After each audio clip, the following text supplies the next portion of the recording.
Welcome back to the Preaching Humanist with David Oliverio. That is I. I want to discuss a spoke in the secular wheel. What do I mean by that? I want to draw out a little analogy here of a wheel, like a bicycle wheel, what had spokes. Now, I'm not an engineer, but I did look it up. So basically, a spoke transfers power to the rim to make the wheel spin. The secular wheel is a movement. It's growing. There are people leaving religion, theistic religions, and coming into this secular movement. We want to find places for everybody.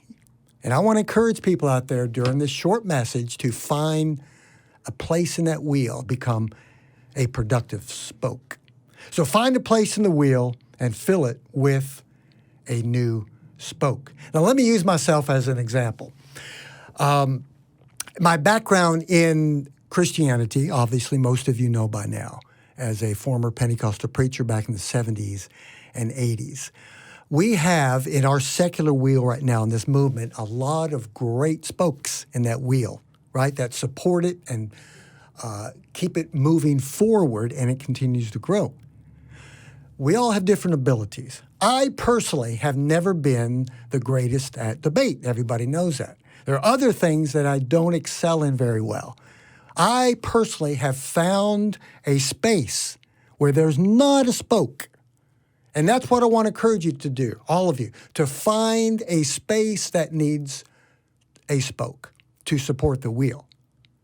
Now, what I do is a little bit different. And a lot of people don't do what I do because I'm simply giving what some people call secular sermons. These are motivational talks to those who once were religious, who came out that are looking for communities and so forth, and promoting this thing called secular humanism, which is something that is far above and beyond theistic religions. There are empty spots in our wheel. There are things that people can do to support this wheel and to move it. So the question is, what is your strength? What are your abilities? What's your area of expertise? And very, very important, what's your passion?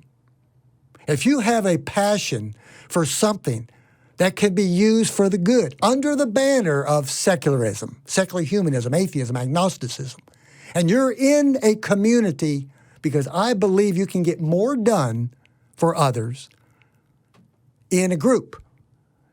Not to say you can't do it alone. I've been a Lone Ranger activist for years. It was okay, but once I became a part of a group and other groups, you can get more done more effectively. Contributing and benefiting others with your passion, with the spoke in the wheel, will also help you and give you meaning, happiness, in life. Now, let me give you some basic examples. The other day, in my vehicle here in Austin, I came up behind a car, had a bumper sticker. Now, I don't get angry that often, not like I used to. I'm getting a little older, more mature maybe, finally after all these years, right? And I don't get angry as often with believers and so forth, because they're people just like us. We're trying to help them, right? We don't hate them, right? We just think they're wrong. I stole that from someone else on another show. That's a great quote. I came across a bumper sticker and I read it, and it said, defund Planned Parenthood. Now, when I read something like that, that angers me, right? Now, here's something that some of you can do. Some of you have a passion for this area, for supporting women's reproductive rights and all the good things that Planned Parenthood does, right? I saw that sticker, and when I went home between my clients, got on my computer, I went straight to Planned Parenthood, the one in South Austin, close to where I live, hit the support button and donated some money. That's not much. I don't have a lot of money. Every little bit helps.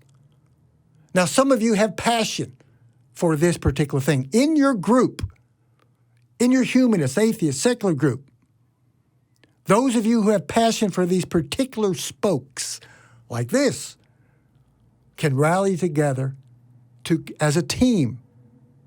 There's a lot to do. What about climate change? I mean, that's a no-brainer. We all should be involved in this, but some of you have a greater passion and ability and knowledge and expertise in this. Population control. Ending racism. I could name dozens. LGBT rights. Church-state separation.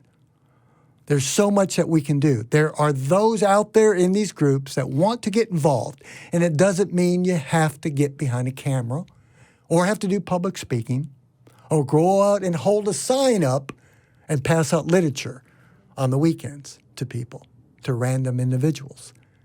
Within your groups, people need support on the spoke that they are involved in. And even better, find an area like I did, that not a lot of people want to do, but I think is valuable. Just like all the other spokes of philosophical debate, which we have many great debaters here and other communities, and it's a good thing. But find something that others are not doing that would benefit this wheel of secularism, that is a movement that is helping others to let go of theistic religion and to make the world better under the banner of secularism and humanism and atheism. The secular movement is a wheel in motion. Become a supportive and a functional spoke in the wheel. And as I say often and all the time, remember to let the light of secular humanism shine. Have a wonderful day.